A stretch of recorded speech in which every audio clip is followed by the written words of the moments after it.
J'avais des doutes sur le traitement de Finn Balor à SmackDown, et bah je suis rassuré.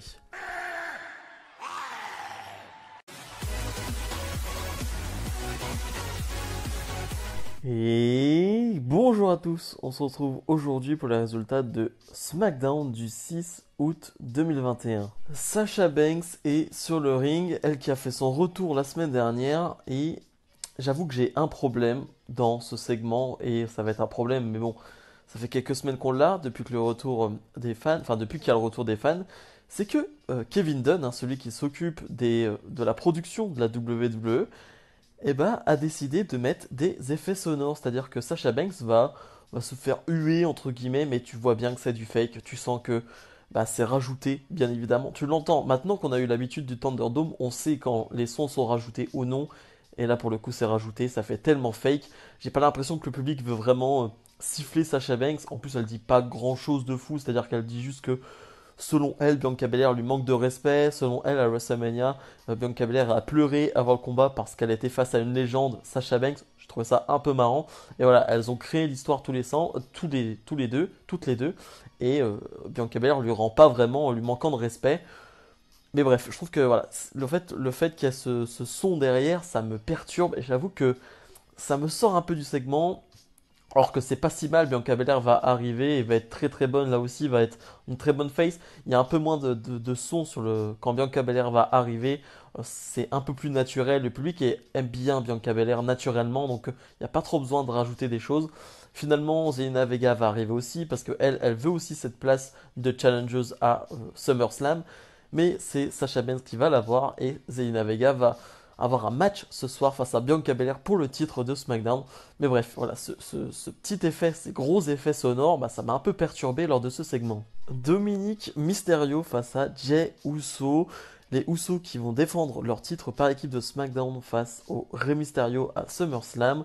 On s'en doutait, hein, ça fait quelques mois qu'ils se tournent autour. Encore une fois, on fait un combat entre deux membres de ces deux équipes, ce qui fait que il n'y a plus d'originalité, il n'y a plus de suspense, il n'y a plus de surprise. Alors le combat est bon encore une fois parce que Dominic Mysterio et Jey Uso font le taf, vraiment, il n'y a pas de botch cette fois-ci, mais ça se passe bien. Mais bon, voilà, le truc c'est que on pourrait faire des segments, on pourrait faire d'autres trucs que des matchs entre ces deux équipes parce que SummerSlam c'est dans 2 semaines encore et si on enchaîne encore les matchs, j'en pourrais plus jusqu'à SummerSlam, donc je trouve ça dommage. Finalement, Jey Uso va remporter le combat presque clean, il y a une mini intervention de Jimmy mais Rey Mysterio s'en occupe et finalement ça coûte pas vraiment le match à Dominic qui va se prendre un super kick dans la tête, un splash et victoire donc de Jey Uso. Mais voilà, un peu déçu de cette redondance. Apollo Crews face à Shinsuke Nakamura. Si Nakamura bat Apollo Crews, il a une chance pour le titre intercontinental de Apollo Crews. Et oui, c'est nouveau, enfin c'est pas nouveau, mais ils l'ont déjà fait avec le titre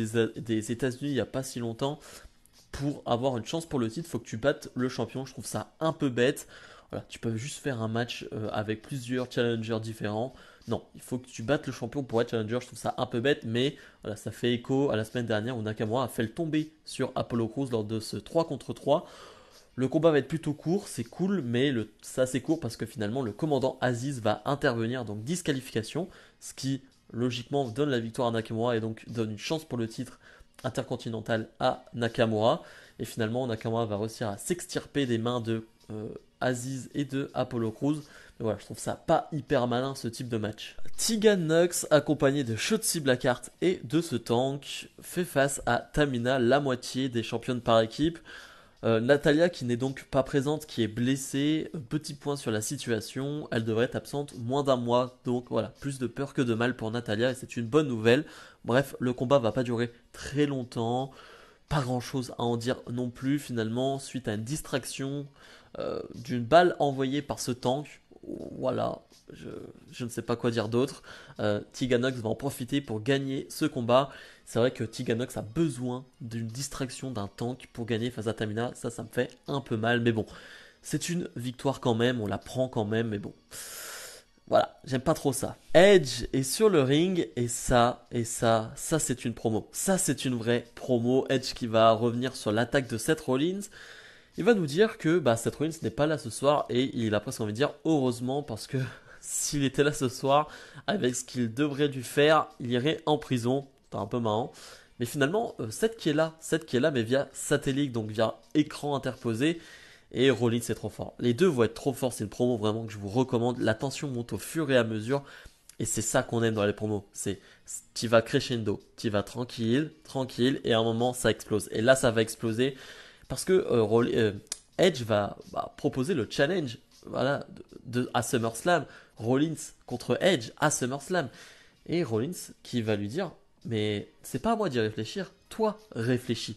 Réfléchis à ta blessure, à ta nuque. Hein, t'en as pas une, t'en as pas eu deux, t'en as eu trois. Réfléchis à ça. C'est pas à moi de réfléchir à ce combat, c'est à toi. Est-ce que t'as envie de parler de Beth Phoenix, de tes filles? Hein, réfléchis à tout ça. Et Edge qui va dire non, non, pense pas à ça, pense pas à ça. Ferme-la, ferme-la. Toi, réfléchis. En fait, je me rends compte, plus ta carrière avance, que t'es juste un Edge, mais tu veux juste être un Edge-like, c'est-à-dire un, un doublon de Edge, mais moins bien. Et là, Rollins, ça va pas trop lui plaire. Et Rollins qui va finalement accepter le challenge de Edge. Bref, vraiment, promo que je vous recommande, une grosse intensité. Et le match est officiel pour SummerSlam. Et ça, c'est du très très bon. Les Street Profits face à Robert Wood et Dolph Ziggler. J'ai pas grand chose à dire sur ce combat par équipe qui est correct.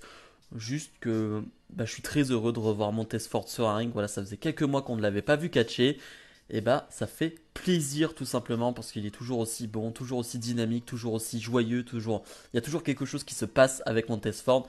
Et que dire encore une fois de ce Frog Splash vraiment qui va vers les cieux, vraiment, il s'envole tellement, c'est impressionnant. L'impact est tellement impressionnant aussi qu'il arrive à voltiger même sur l'impact, c'est assez fou. Bref, les Street Profits vont remporter ce combat, et voilà, eux aussi vont se positionner possiblement pour un match contre les Usos ou contre les Mysterio d'ici quelques temps, et ça me fait bien saliver. Bianca Belair défend donc son titre de championne de SmackDown face à Zelina Vega.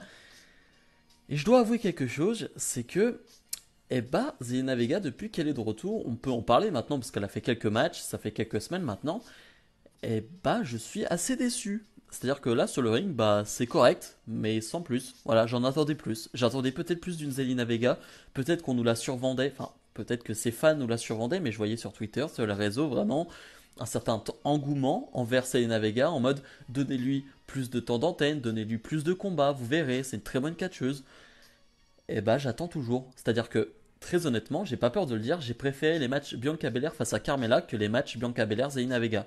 Clairement, vraiment. Et j'ai pas peur de le dire, j'ai préféré le match il y a quoi, c'était la semaine dernière ou il y a 2 semaines face à Carmella que là ce match face à Zelina Vega. Vraiment.